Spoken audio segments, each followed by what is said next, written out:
कभी सोचा है कि एक आम साधारण सी जिंदगी का भी कोई बहुत गहरा मतलब हो सकता है?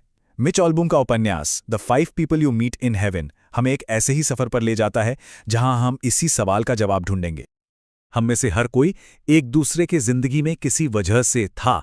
इस एक लाइन में समझिए, इस पूरी कहानी का दिल बसा है। यह हमें दिखाती है कि कैसे हमारी जिंदगी की हर छोटी बड़ी घटना जाने अनजाने में एक बहुत बड़ी तस्वीर का हिस्सा होती है। कहानी के हीरो हैं एडी, रूबी पियर नाम के एक मनोरंजन पार्क में 83 साल के मेंटेनेंस वर्कर। उन्होंने अपनी पूरी जिंदगी बस इसी पार्क में गुजार दी, एक जैसी बिल्कुल सीधी सादी जिंदगी। और वो हमेशा यही महसूस करते रहे कि उनकी जिंदगी का कोई खास मतलब ही नहीं था।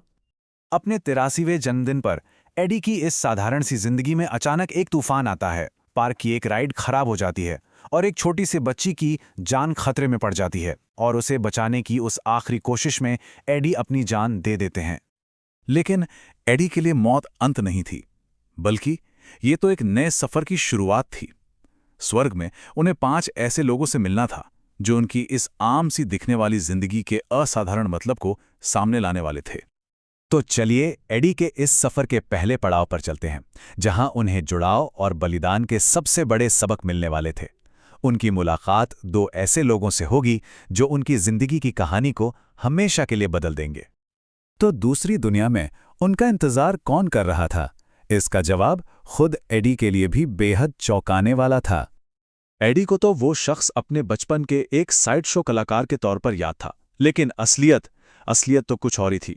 उस आदमी की मौत अनजाने में बचपन में खुद एडी के ही एक काम की वजह से हुई थी। और यहीं एडी को अपना पहला सबक मिला, जुड़ाव का सबक। मतलब इस दुनिया में कुछ भी बस यूं ही नहीं होता। हर जिंदगी एक दूसरे से ऐसे धागों से जुड़ी है जिन्हें हम शायद कभी देख ही नहीं पाते। पहला सबक तो मिल गया, अब बारी थी दूसरे व्यक्ति से मिलने की। वो कौन था और एडी को उनसे क्या सीखना था? दूसरा व्यक्ति कोई और नहीं बल्कि उनके पुराने आर्मी कैप्टन थे। कैप्टन ने बताया कि युद्ध में उन्होंने एक लैंडमाइन पर कदम रखकर एडी और बाकी साथियों की जान बचाई थी। और उन्होंने ये राज भी खोला कि एडी, जो जिंदगी भर लंगड़ाकर चलते रहे, वो उन्हीं की गोली का नतीजा था। ऐसा उन्होंने एडी को एक जलती हुई झोपड़ी से बचाने के लिए किया था। यह दूसरा सबक था, बलिदान। यह जिंदगी का एक जरूरी हिस्सा है जो अक्सर किसी बड़ी भलाई के लिए देना ही पड़ता है। एडी का सफर अब और भी गहरा होने वाला था। अब उन्हें माफी और प्यार की गहराइयों को समझना था, जहां उन्हें अपने सबसे पुराने जख्मों को भरने का मौका मिलने वाला था। तीसरी इंसान थी रूबी, जिनके नाम पर ही उस पार्क का नाम रखा गया था। और जानते हैं, रूबी के पास एडी की एक बहुत पुराने और गहरे जख्म को भरने की चाबी थी, एक जख्म जो उनके पिता से जुड़ा था। रूबी ने एडी को अपने पिता को एक बिल्कुल नई नज़र से देखने में मदद की।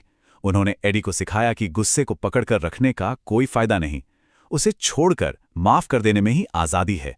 और यही था तीसरा सबक, माफी हमें हमारे अतीत की बेड़ियों से आज़ाद करती है। खोया हुआ प्यार भी प्यार ही होता है, बस उसका रूप बदल जाता है। यादें आपकी साथी बन जाती हैं। ये शब्द एडी की चौथी और सबसे खास मुलाकात की नींव रखते हैं। और ये मुलाकात थी उनकी प्यारी पत्नी मार्गरेट से। मार्गरेट ने उन्हें सिखाया कि सच्चा प्यार कभी नहीं मरता, वो मौत से भी परे है और उनकी यादें हमेशा हमेशा उनके साथ रहेंगी। और अब हम पहुंच गए हैं एडी के सफर के अंतिम पड़ाव पर। ये वो मुलाकात है जो उन्हें उनकी जिंदगी का असली मकसद बताएगी और उनके सबसे बड़े सवाल का जवाब भी देगी। लेकिन एक सवाल था जो एडी को लगातार परेशान कर रहा था। क्या उसने रूबी पियर पर उस छोटी बच्ची को बचा लिया था? क्या उसका आखिरी बलिदान कामयाब हुआ था? और इसका जवाब बहुत ही अनोखा था। उसका प्रायश्चित उस एक आखिरी काम में नहीं था, बल्कि उसकी पूरी जिंदगी के काम में था। उसकी वो साधारण सी नौकरी ही उसका असाधारण मकसद थी। आखिरी इंसान जिससे एडी मिले वो थी ताला, फिलीपींस की एक छोटी लड़की जिसे एडी ने युद्ध के दौरान अनजाने में मार दिया था। ताला ने उसे समझाया कि पार्क में बच्चों की रक्षा करने की उसकी पूरी जिंदगी ही असल में उस गलती का प्रायश्चित थी। और आखिर में उसने ये भी बताया कि हाँ, एडी ने उस बच्ची को बचा लिया था, उसने उसे धक्का देकर सुरक्षित कर दिया था। तो आखिर स्वर्ग का मतलब क्या है?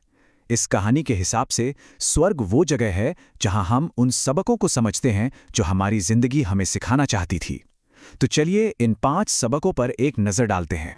पहला, कि सभी जिंदगियां एक दूसरे से जुड़ी हैं। दूसरा, बलिदान का हमेशा एक गहरा मतलब होता है। तीसरा, माफी हमें अतीत से आजाद करती है। चौथा, प्यार कभी खत्म नहीं होता, वो अमर है।